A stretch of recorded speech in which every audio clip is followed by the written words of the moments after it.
Good afternoon and good evening in Canada, the US, good evening in Europe, and good morning in APJ in Australia. Welcome to our first ever Just a Sec, a no holds barred live stream that we have come up with here at SentinelOne. We've got a great show in store for you and some amazing speakers. This show is all about the latest in cyber news, intelligence, research straight from the front lines. It's unfiltered. And we have some really interesting characters who are going to talk through our topics for the month. And we run this on a monthly basis. So make sure you check in with us each month as we do this. First up, I'm going to introduce our speakers. So I'm just going to bring them up on the screen here and we will start the show. So welcome to our 4 speakers. I'm going to start with Drea. So Dr. Drea runs our global incident response here at SentinelOne. Drea is a proud, I'm not going to try and butcher this, but Orlandonian, even though not from the US, so I'm pretty sure I butchered it, but a functional amusaholic. Her best friends are princesses, wizards, and a mouse, and spends almost every day with them. Hey, Drea, welcome to the show. Second, we've got Dakota Carey, who spends most of his time researching how China's government aims to improve its offensive hacking capabilities. When he's not working, this was a good one actually, he's playing the theme song of the Great British Bake Off and over in his head like it's elevator music. Little weird, but you know, we'll dig it. We'll dig it. There's nothing going on up here. Yeah. Next, we've got Jags. Many of you have probably seen Jags on a few shows before. Jags has a long history of tracking cyber espionage groups and targeted attacks, analyzing malware, and writing long, dense papers that nobody reads. I'm sure some people read them, mate. Come on. More recently, he's become obsessed with AI and won't shut the bleep up about it. We don't have a bleeper, just as a reminder. Welcome, Jags. Here. Yeah. And Steve Stone. Steve's experience in event response and intelligence spans time in the US military, intelligence community, and private sector. His passions, this is a good one, TV VCR repair. I don't know who has a VCR these days, but you know, like... You'd be amazed. You'd be amazed. The Chicago Cubs and judging people's tastes in music. Guys, welcome. So excited for the show and really excited to hear what you guys have to say on our topics. So just to run everybody through how the show is going to work, we have a master topic that the 4 speakers here are going to run us through in a second, which will last for about 5 to 7 minutes.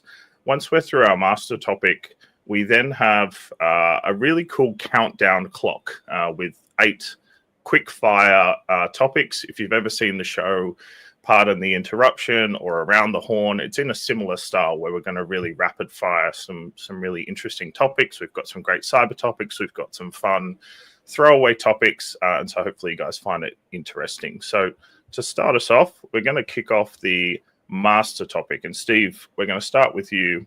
So we have somewhat blurred lines here between state actors and cybercrime groups. Could you talk us through like what is really happening with APT groups using ransomware and why do we care, essentially? Yeah, so I love this topic for tons of reasons. I think kind of the first 2 that I love this for is it allows us to talk about the whole landscape all in one fell swoop. It also allows me to talk about China, which is my first love in the bad guy space. But I think the other one just comes down to, like, we get asked this a lot. I think as someone that's in this space, there's just been so much around where do groups go? Do they merge? Do they blend? How distinct are they? Like, that's been a topic forever. And I think ransomware and nation state allows us to really make that tangible. So I would just give kind of my hot take on this is I think this is, I don't want to say overblown, but I think maybe it's overstated a little bit. Like, there are definitively APT groups that have used ransomware, but I'm not sure that I assess that they're like doing this at scale or in any way that is very different from how the ransomware hackers are using it for ransom. And I would say, I think it actually falls much more in line with their like traditional attempts to avoid detections, mask their activity. So with that, that's kind of my take. I'll open it up for everybody else. Who agrees? Who disagrees? How right am I? I mean, you know, we've published about this before, like the Chamel Gang report that Alexander Milkowski put out through Sentinel Labs, like talks about APT groups using ransomware on the way out the door to cover tracks. But Steve, to your point at the beginning, like OG China groups were in the for-profit game in addition to intel collection game for a long time. And so from my perspective, it's one of those things where it's like, yeah, maybe they're using ransomware now, but they had also been abusing their access for personal enrichment for an incredibly long time. And so at this point, it's kind of like, did they just find it easier to collect payment from some pre-built ransomware that they had access to? That's the way that I'm looking at how they're using it. So Dakota says I'm totally right. All right, that's great. Dakota, appreciate that. Jags, Drea, tell me how right I am. Where are we going here? Dr. Drea, you want in? Well, I mean, you're my boss. I'm not tell you you're wrong. No, but I mean, I'm kind of with you guys. Like, it's a consistent methodology used to maybe obfuscate your original intentions. We've seen that for years with different types of attacks. So I do think that you're right. I don't have anything terribly opposite of that position to share. So I'm gonna pop it right back over to you, Jags. I mean, so obviously the gents here would focus on China, but I think there's a couple of other really interesting uses of ransomware recently from nation states. Like if you remember the Albania case, where it looks like the Iranian government may have actually punched towards the Albanian gov using ransomware, trying to pretend that it was, just an actual legitimate ransomware group. There's sort of like a broader spectrum of what ransomware can do. I would also point to, this is, not exactly nation state, but you've got hacktivist groups like the Belarusian cyber partisans who've talked about using ransomware to lock out the state themselves. So like there's a much broader spectrum of what you can see happening with ransomware as a tool at the end of the day. The question for me is, if we weren't willing to really impose any kind of costs, as far as I can tell, let's say with like Conti Rica, right? Costa Rica getting hit by Conti, or the Albanians getting hit by the Iranians. What exactly are the repercussions for some nation state or not using ransomware? And basically, why not end every one of your operations with a nice little ransomware kickoff, and maybe you get a tip essentially for the work you've already done? I mean, that's the real question, is like, where's the entrepreneurship on the part of the collectors? It's like, you have access. We already think you're bad. Why not take some money on the way out the door? Said the it's North just Koreans, right? Yeah. I mean, this was from my perspective in DC, the policy circles prior to 2017 were like, if it crosses $1 billion, we'll go kinetic. And then you get NotPetya and WannaCry, and they're like, "Whoa! I didn't mean what I said. That's not what we want." $1 billion? Did I say $1 billion? Maybe it's $3 billion. I don't know. Yeah. And so we get in this weird space where, like, even if we step away from the ransomware, we just look at advanced actors with state intentions doing things for their own personal enrichment. APT41 Winty, basically, Chengdu-based China actors raiding U.S. government funds from state offices by accessing aid programs during COVID and just ripping millions of dollars. I think NBC covered it. 400 million was pulled out of U.S. aid packages at that time, and there was just an espionage group who saw a slush fund sitting there. So when you think about, like, what are the repercussions, like, why stop the ransomware?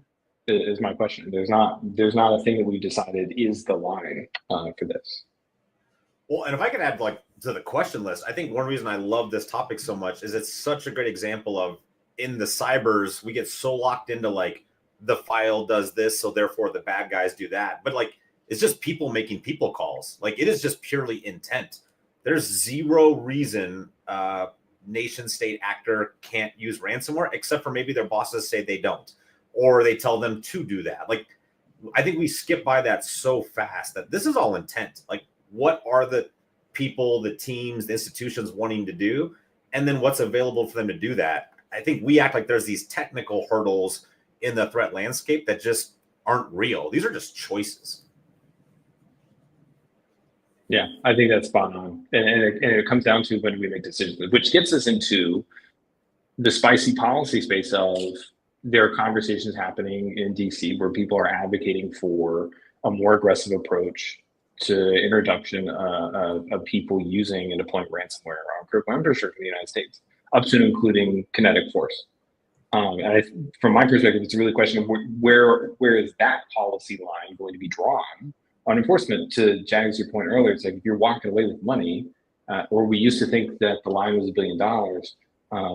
How will that line be drawn for where we want to do additional enforcement mechanisms? Talking about somebody getting JDAM'd for their ransomwares. I think it might be a little bit more subtle than a JDAM, but your point's taken. Well, I mean, to what extent should it be subtle, right? And this is when I start to sound like crazy jingoist, and I don't really necessarily mean it. I don't necessarily not mean it, but at some point you go, there is essentially zero cost to this one. And I'll say, like, the whole point of being a nation state operator was that you were protected by the banner of your country, right? Like you're operating on behalf of your nation. If there's an action that people don't approve of, in theory, they're dealing directly with your nation. So if you want to, let's say, follow along as we go with these North Korean ops or Chinese ops, where like folks are clearly operating way beyond their remit, or they're being spun off as mercenaries who just so happen to only hack on behalf of the interest of a given nation, how do you actually put that skin in the game, other than, I mean, are you going to start renditioning people, or are you going to, literally bomb what was it, like when the Israelis bombed like the Gaza cyber team building down, right? Like, do you actually go kinetic in the sense of wanting to dissuade folks from doing some of these things? Or is it all just a matter of, we'll treat cyber like it's cyber, and only cyber means should respond to cyber means? I think that's such a tricky thing for so many reasons, but I think one of the things on the cyber side, we tend to look right past, and I think we see some of this collision in the policy space too, is there's this assumption like we're figuring this out in cyber, but we've totally got this figured out in the non-cyber world, which is 1,000% not true. Like, how many unintended consequences have we had over the years of like, we're going to create a penalty for an action, and then it's gone totally sideways, and 10 years later, we're like, we did not see that coming at all. And I think you then add the layer of all the cyber complexity on top of that. Like, this is messy. This is a really messy question. All right, let's move on from the mess. Lots here. Let's play cool. Better play cool. All right, we're going to move to our countdown clock. And just a reminder, if you have questions, we are going to do Q&A at the end. Let me just set up this screen for you guys. And so, speakers, just to remind you of the rules. Okay, we are on a clock here. So we've got 8 rapid fire topics. They are 2-minute topics. And once we hit the 2-minute clock, we are moving to the next topic. So don't be caught out with your thought bubble right at the end. The way that this is going to work is we'll have a topic assigned to one of you as the intro speaker, and then you guys are going to rapid fire on that particular topic for 2 minutes, and you'll hear a sound to remind you that it's time to move to the next topic. So first cab off the rank, I'm going to bring out this is RSA 2025, and Jags, I promise you won't combust if you talk about this topic. I know it's sensitive, but Steve, cyber's biggest bash. Kick us off. What was cool this year? Yeah, I don't know if everyone's heard of this little niche conference called RSA, but like it just happened last week. Maybe you'll hear about it. I don't know. I would say, having been there, 3 big takeaways from RSA. First, you can't talk about anything without talking about AI right now. Second, you cannot pay for a meal in San Francisco during RSA because it's all private events. And third, the real action is happening in all the meetings and one-offs in the hotels outside of RSA. Every super fascinating talk I heard was actually in a hotel versus in the main areas, which I think is a really interesting change. But that's my take on RSA 2025. That's an incredibly charitable way to look at the conference. I've done my best to avoid it, but what I'll say is, like, somebody described it to me as like RSA. Normally, tech conferences, cyber conferences are researcher conferences that salespeople go to. RSA is like a sales conference that researchers are forced to go to. And you definitely get that vibe, right? Like there's like a sort of captive, animal in a cage trying to get out of that W bar somehow and like find the light. I was going to thank trust Steve for building. being our lamb to slaughter. That's that true. was my hot take. Hot take was Steve made it back alive, and we're all very thankful for that. You're welcome. Yeah, I'd say the other thing too with RSA is it you can almost tell how many RSAs people have been to. Like there's like the first term RSA, or there's like such genuine enthusiasm, and then there's the old crusty that it's like their 19th RSA, and they're just like running blind. Like it's pure muscle memory. They're making no actual decisions. They just know where Moscone is naturally, and they just go hit it. Steve, I will not stand for the self-deprecation. Okay. That's how I you am end up nothing if fixing not humble. VCRs in a pawn shop near Moscone, I guess. All right, guys, we're moving on. US Stack Protect EU. US tariffs create an opening for the EU cloud industry to take off. Talk us through. Yeah. I mean, so I saw some good stuff around this that basically argued Europe kind of flubbed their last chance to develop the tech economy after the Snowden revelations in 2013. And it was a moment where there was enough political economy where people thought, hey, maybe we could stand up an industry in the United States, or excuse me, in Europe that's separate from the United States. And I've now seen a number of European companies that are differentiating themselves from US-based tech providers by claiming that they don't have to comply with the US Cloud Act and are making overtures about protecting EU data from US access. And so I'm starting to see this publicly, companies making these statements. And for me, it's a huge sea change in the way that Europe is thinking about data sovereignty. Are they actually building data centers? Because like Jags, I don't ask the tough questions, okay? Well, what I do know. The reason I'm asking this is like, even Yanis Varoufakis, like former Greek finance minister, right, has made this huge argument about how like the Europeans failed to like actually get in on the cloud economy because they don't have any cloud capital, which is kind of this like pseudo communistic way of like describing the fact that like you either own the data centers or you're just like a serf, like you're a cloud renter. And like I would be happy to see the Europeans decide like they want to go all in and have their own clouds and try to comply by their own regulations. But unless you're building the data centers, this is all, I'm trying not to say bullshit, but it's all bullshit, right? We'll say it this way. If they implement the Draghi report on European competitiveness, maybe they'll do something where they have the opportunity to comply.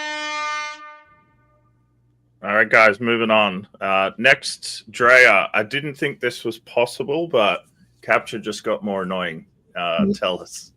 Yeah, I mean, I hate to be so negative about CAPTCHA, but come on, it is an irritating something that we live through day to day. But we have seen several cases in the last maybe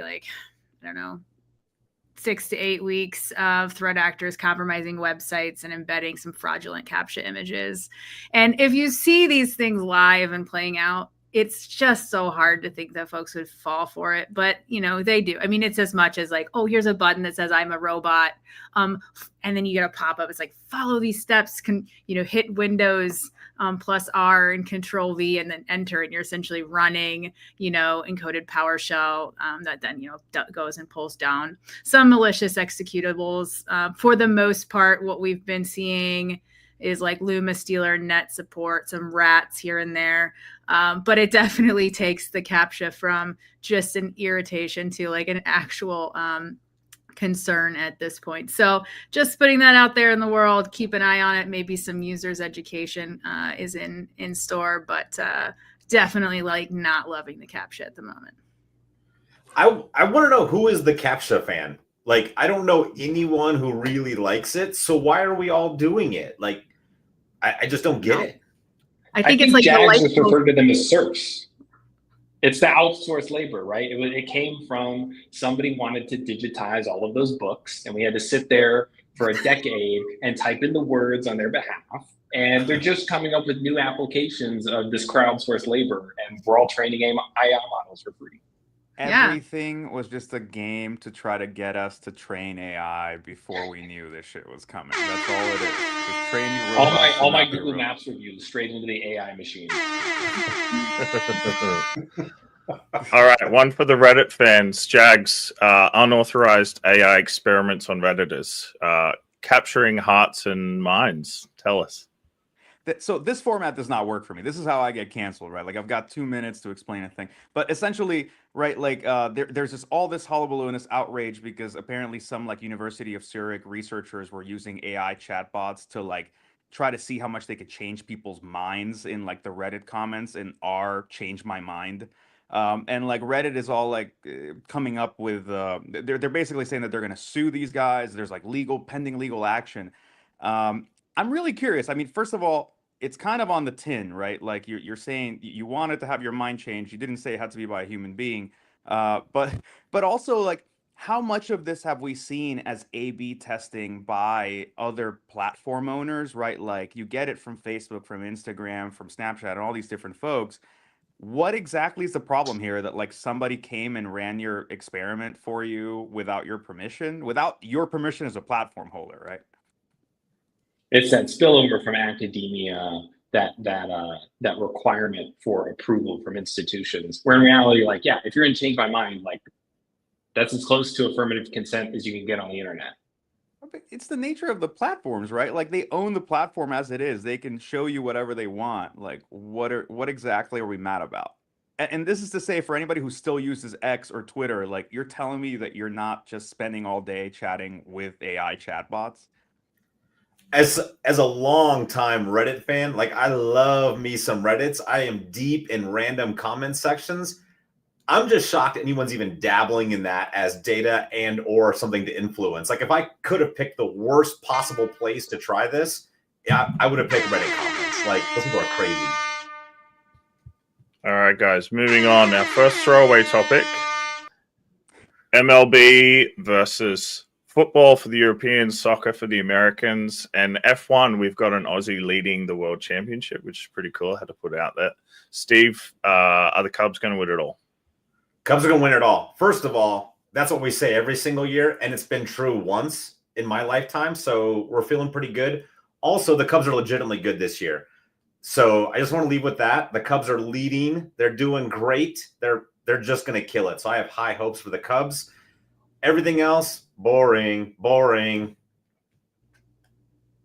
I like football, but I like the actual football that we're going to talk about at the end of this list here. So not commenting on the soccer, but MLB Cubs, I don't know. Ever since Schwarber left, I'm not sure I'm on board with you, Steve, but I am a Cubby fan through and through, Midwesterner. I'm pulling for it, but I don't know if I've got that same confidence.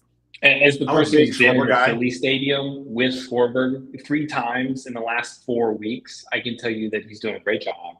We really appreciate the work he's put in. And the pretzels are a bit dry at the Philly Stadium. Don't cancel me. I'm so bummed the Cubs let Schwarber go. Like I am so genuinely he is the perfect professional baseball player. He can also blend in any crowd. Like he does not look like a professional athlete. He's just out there crushing dingers. Yeah, and he's a Hoosier. Go Hoosiers. Is he really? I didn't know that. Mm-hmm. Yeah. Well, no one's perfect. Got him. I also love watching Jags in this. This is how I think a lot of people are in the audience listening to Jags break down his passions. Like, I'm just digging this. I'm digging this moment. Guys, I'm letting you have your time, right? Like, I have no clue what the hell we're talking about, but I'm here for it. I'm here to support all of you. All right, moving on. Dragon Force and Steve, there were some things you said. I don't even know what you said. Dingers? Yeah, that was a weird. Dingers, home That's runs. how I feel. Usually it's the Australian coming up with some like weird slang phrase, but we'll capture that one. All right, Steve, Dragon Force, what's up? What's up with that? Some great research from us in the last week. I love that you're throwing that at Steve. Technically it's my topic, but yeah, Steve, if you'd like to take it away on Dragon. I'm going to do the classic pivot. Like, I would talk about this, but Jags, I think this is probably like a good opportunity for you. This is an opportunity for you to succeed. Fair. My boss is throwing it my way. No. Actually, really interesting situation. You've got this new-ish Dragon Force ransomware platform, for lack of a better word, that suddenly, it really caught our attention because out of nowhere we sort of see like tons of tickets and folks like getting freaked out in the UK.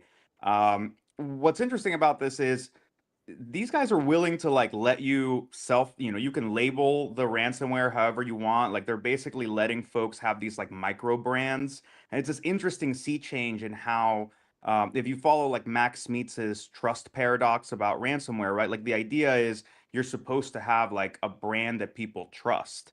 And instead, what we're seeing now with this Dragon Force thing is the business seems to be to let people sort of self-brand. So it's this weird change where I'm not going to say that I don't necessarily understand it as much as I feel like the dynamics for ransomware are changing underneath our feet. It's starting in the UK at least, but I have no idea what the hell's going on there. I also think it's just an attribution nightmare. Like, and a lot of these groups were already attribution challenging because there's just movement across the groups and leveraging tech, buying tech, like all that piece. Like this has just made it even more complicated, and it did not need any help being complex. If it weren't for Jim Walter, we'd have no idea what's going on there anyways. All right, next topic, Dakota. PRC, National Security Education Day. I know you love talking about China, so this one's you, my friend. We can't let a national holiday pass and not talk about it. April 15th, National Security Education Day in China.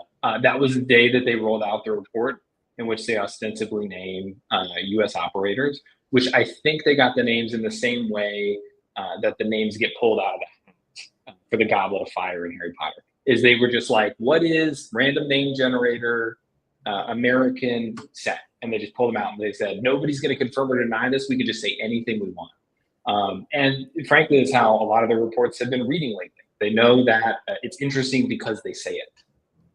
Look, I'm gonna put myself. I will put myself out there on behalf of NSA. NSA is not paying me for this. They have not asked for this, but I think this is complete fabrication. Like I've burned some friendly ops in the past. My bad.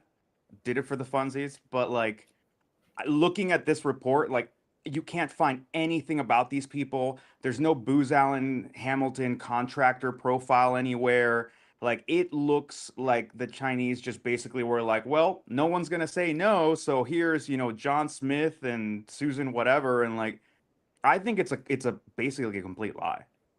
100%. Yeah, I mean they've got no reason to behave otherwise. It's by default interesting because the government has said it. And I think that they know that they can get a lot of play in that space, playing into old attitudes and kind of latent opinions. It's funny to see them do it like clockwork. At this point, it's predictable. So next year, April 15th, set your calendar. There will be another allegation of U.S. hacking. All right, guys, last topic of the clock. We are on the NFL draft, and Drea, I know this one is a favorite, so I'm kicking to you. Yeah, I'm just sad Warwick's not here because I really want to talk about how Washington had a crappy draft, but he's not a part of this podcast, so I don't get to watch live. He's going to come into this chat. No, just talking about highs and lows of the NFL draft. I think, there's a pretty clear consensus in the world of football that the Browns had the best draft. They did have a pretty interesting win at pick 144 with Shedeur Sanders, who was predicted to go like number 2 or 3 top quarterback in the draft. I'm super curious to know why everybody thinks that happened. We are talking about Deion Sanders' son, so there's, potential PR stuff going on there. I don't know, but it was certainly, in my opinion, one of the more surprising falls in draft stock in the last few years. So I might be pretty confident that Steve's the only other person here interested in talking about the NFL draft, but for sure open to anyone. Draft. I've read so many draft reports, and I will disagree with all the experts. I really feel like the Chicago Bears won the draft. I think they far and away had the only A+ draft, but I might be un poco biased. I think the Shedeur Sanders thing is actually I think it's really interesting both in the NFL context and like in the larger social context. We are still on the front end of the NIL area for for folks who may not be super into American sport ball, in the US, we have just recently allowed college players to start making money off of their name, image, and likeness. And that has been really unpopular in a lot of places. People are very for it and also very against it. And I think you're seeing pushback at the NFL level on some of this. And it had to have played a part with Sugar Sanders. He is one of the first really big names. All I'm saying is if professional hackers can get paid on the side for their work from extracurriculars, I think we should let the college students earn a little money.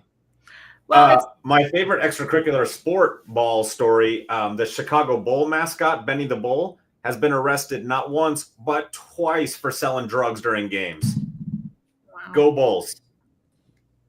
I was not expecting that one. I was going to crack a joke about people actually making money from going to college, but that takes it. Oh, ouch. Ouch. I think you won. Yeah. Okay. All right, guys. Clock is done. Thank you. That was super fun, and I agree, Steve. It was fun watching Jags during the sports topics. Guys, I'm just all right. we're gonna yeah. Okay, we're gonna move some Q&A. So people who are on the stream, please add questions as a reply in the comments section. We've got another 5 to 10 minutes left on the stream, so we'd love your questions. First one, we've got a question from Hamad, which I'm just going to put out there. You guys, maybe Dre, you want to take this one first. How do you balance speed in incident response with ensuring due diligence in attribution, especially when public pressure demands an immediate answer? Yeah, I mean, this is a great question, and it's interesting because I saw that in the thread, and I kind of wanted to hit on it a little bit earlier when we were talking about Dragon Force, and I think Steve even mentioned the attribution nightmare that has become. And I think what happened, and it's funny because, as you can imagine, as a leader of our incident response service organization, as soon as this stuff is going on, we start getting pinged with questions from customers, from our customer success folks, from sales folks, and they're all like, "It's scattered spider," which of course is one specific vendor's attribution for one specific group. We consider this threat group a part of a larger conglomerate or underground sort of large group of mostly Western males that are at this point performing ransomware activities and have been now for about a year and a half to 2 years. But we did not feel comfortable saying it was that specific sector of that group. And then all of the research that we've been doing, and then, of course, having the luxury of being on millions of endpoints all over the world with our own telemetry, trying to identify how and why exactly we made that attribution, we just weren't very comfortable doing that. But as you can imagine, there is a lot of pressure because you don't want to be necessarily the loud ones out that say, well, we're just not ready to do that. But it is a part of the responsibility of, crisis management and fact finding, seeking truth, if you will, if you remember the old Strauss-Friedberg advertisements. So, how do you do it? I think you just have to have your wits about you, right? And don't say that you're confident in something until you are. And I think everybody will be respectful of your, position to ensure that you're confident before you make those sorts of claims. But just like anything else in the world, peer pressure is peer pressure. And so I think it comes down to having the security of yourself, your peers, your leadership team to make sure that you have the ability to stand on your own opinions. All right, guys. Next question and last question to wrap up the stream. I think a few of you probably have opinions on this one. What's up with North Korean fake IT workers? Steve, Jags, Dakota. I feel like all of you will have an opinion. Over to you guys. I got a one-line take on this. It was like, I've got a one-line take on this, which is to say, it's as if the North Koreans had a McKinsey engagement about how to earn more money. That's my takeaway. You're not wrong. Yeah. So here's what I would say, just kind of preface, kick it over to Jags, especially on this is, I know there's been a lot of research on this. Labs just recently put out a really interesting piece. And I think there's just two interesting parts to me. One is just the scope and scale. We looked at this from just the Sentinel-1 optic. I'll be really honest. It was much larger than I thought. I thought it would be a much smaller set of activity, and I was wrong. I was dead wrong. The other thing I think is really interesting, if you read, our recent reporting all the way back to, like, this is not a new topic. It's been around for 18 months, 2 years. I think the kinds of jobs and what they're applying for jobs to do has clearly changed along the way. And I'm not sure we've all got our heads around that as an industry. So with that, I'll leave it to Jags for all the details. Take it away, Jags. Well, so I actually I feel like I'm cheating a little bit here because I saw two fascinating talks today at PivotCon. I'm in Malaga right now, so it's 11 o'clock at night for these hot takes. So it really interesting to see some of the other research that folks are putting out, especially in private, about how they're tracking some of these folks. And I'm with Steve in that I was surprised by the sheer volume. Like, once folks on our side, we actually latched onto this. Chris St. Myers, Tom Hagel, Alex Milankowski, and our team figured this out actually because one of these folks applied to a job in Sentinel Labs, like in the research engineering team. And once we did, we started kind of pulling that thread, went into Synapse, grabbed all this data out of Greenhouse, and realized that there was at least 1,000 applications on our end alone. But the more we look at this, I think this is happening, like, the volume we're describing is still small. I think this is happening at an insane scale. The more I talk to other companies and folks who have applications, like, you're talking about them applying to random jobs in companies of like 50 people. And half the time they don't even show up to the interviews, which to me, I don't think it's a lack of follow through. I think this is a solar wind style, like, you're getting so much more than you can actually handle, that you get to be sort of picky choosy about where you want to go with it. And at the same time, from what I'm hearing from some of the brilliant researchers that were speaking today, which I'm not even sure who I can talk about or not, there's a certain amount, there's like a horrendously bad level of OPSEC and execution. So these dudes are getting caught up in, infecting themselves with their own keyloggers, as you normally see, putting stuff in the wrong kind of, misconfigured server. So, like, researchers are tracking them, but what you're finding is the level of success these folks are having is insane. So, if the pandemic gave us remote work, then the North Koreans are making the absolute best of it. All right, guys, we are at time, and congratulations on the first ever episode of Just a Sec. Jags, Drea, Steve, Dakota, awesome job. That was a lot of fun. We are running this live show, and this is live, so it's extra spicy. Our next episode is going to be on Thursday, the 5th of June. It's a monthly cadence, so make sure you check out our socials for the event so you can pre-register for that. But for now, guys, thank you very much. Really appreciate your insights, and we'll see you on the next show. Thank you. Thanks, everyone.